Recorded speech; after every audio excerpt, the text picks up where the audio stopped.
J'avais lu le roman en 99, juste après mon premier film. J'avais aimé cette histoire, j'avais été touché par l'écriture d'Holder, mais je savais à ce moment-là que j'étais, pour transformer cette histoire de livre en film, j'étais incapable à ce moment-là de le faire. J'étais pas assez mature, pas assez mûr en tant que réalisateur, et j'étais pas assez mûr en tant qu'homme. Et puis, un certain nombre d'années se sont passées, et puis voilà, la vie s'est chargée de me mettre à niveau en tant que réalisateur et en tant qu'homme, et j'ai fait le film. Voilà. En termes de distribution, est-ce que vous avez pensé tout de suite au couple Vincent Lindon et Sandrine Kiberlin? À partir du moment où Vincent a été choisi, il a lu très très vite. Il a lu en une journée. Il m'a rappelé le lendemain en disant voilà, j'ai envie de faire ce film.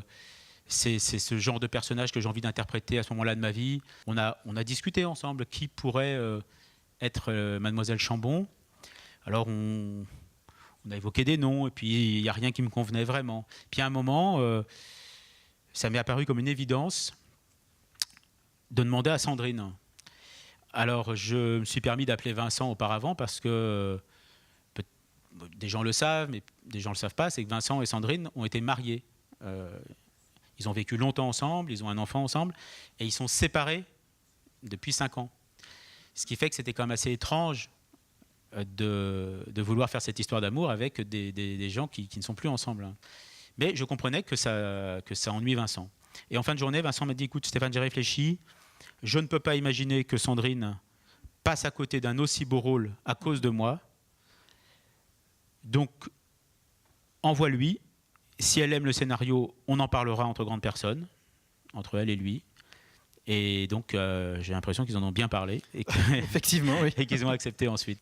Même si un spectateur ne sait pas leur vie perso, il y a quelque chose de leur histoire à eux qui a nourri ce moment-là. L'appréhension de se toucher, de se rapprocher.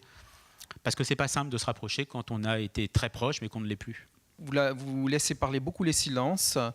Il y a un travail sur la durée aussi qui laisse peut-être advenir les émotions. C'est une chose qui était déjà dans le livre, ça, ou bien c'est quelque chose que vous avez amené? C'est pas tant une adaptation que le prolongement d'une émotion que le livre tâchait de rendre. Alors je reconnais que c'est pas un rythme ultra moderne qu'on voit dans des films ou que la télé nous, je vais pas dire nous apprend à aimer parce qu'on n'aime pas, nous martèle. Parce que je pense que tout ça, la télé par exemple, c'est des véhicules qui refusent d'avoir peur évidemment, quoi. Et beaucoup de films qui sont de toute façon produits par la télé refusent ce vertige-là. Après, je ne juge pas. Sauf que moi, c'est comme ça que ça se passe. C'est comme ça que je vois les choses et que je les ressens. Je me dis, je ne sais pas exactement avant de tourner que le film aura cette forme-là.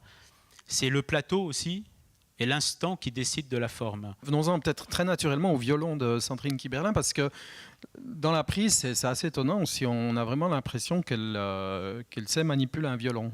On ne chope pas en quelques secondes le geste du violon. C'est un travail de titan. C'est 5 mois avant le tournage qu'on a commencé ça. Et encore, c'était peu de temps. 5 mois, tous les jours, avec une coach qui lui a appris le morceau. En fait, le morceau je les avais choisis, ces morceaux. Donc, ils ont été enregistrés par une violoniste. La professeure de violon a non pas appris à Sandrine à jouer du violon, mais elle lui a appris à reproduire, en fait, et parfaitement la main gauche à la main droite. C'est vertigineux parce que c'est quand même l'instrument certainement le plus dur à manipuler. En fait, Sandrine entend le morceau qui sort des haut-parleurs, joue absolument synchrone à l'image, à les gestes synchrones, mais par contre ça fait... Donc, c'est la magie du cinéma. Hein, ça. Moi je ne sais pas faire autrement que comme je ressens les choses. Donc je ne pourrais pas adapter ma mise en scène au diktat d'une mode ou d'un endroit.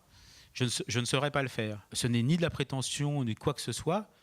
Je ne pourrais faire que ce que je sais faire et que ce que j'ai envie de faire et comme je ressens les choses. Le cinéma, pour moi, sert à ça. Il sert pour certains réalisateurs, à renseigner sur le monde. Moi, je ne renseigne pas beaucoup sur le monde. Je reconnais avec mes films. Je renseigne sur...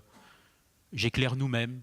Parfois, je nous tends un miroir ou je je nous rappelle des souvenirs, des choses qu'on a vécues ou qu'on aurait aimé vivre.